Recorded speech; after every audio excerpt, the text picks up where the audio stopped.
Viral bocah SMP bernama ABCDEFGHIJK Zuzu di media sosial. Nama ABCDEFGHIJK Zuzu ternyata sudah disiapkan ayah sejak masih bujang. Semua berawal saat sang ayah mengisi TTS. Seorang siswa SMP yang mengikuti proses vaksinasi di Polres Muara Enim beberapa waktu lalu menjadi viral di media sosial. Hal ini lantaran siswa yang duduk di bangku kelas 7 SMP tersebut memiliki nama unik.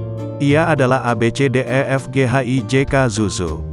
ABCDEFGHIJK Zuzu merupakan anak pertama pasangan Zulfahmi, 41, dan Zuhro Liani, 36, yang tinggal di Desa Ujan Mas Baru, Kecamatan Ujan Mas, Kabupaten Muara Enim. ABCDEFGHIJK Zuzu memiliki nama panggilan Adef atau Adeps. Ayah ABCDEFGHIJK mengaku telah mempersiapkan nama sang anak saat dirinya masih bujang.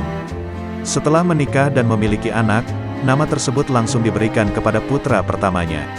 Semua berawal saat Zulfahmi gemar mengisi TTS, teka-teki silang, di waktu senggang.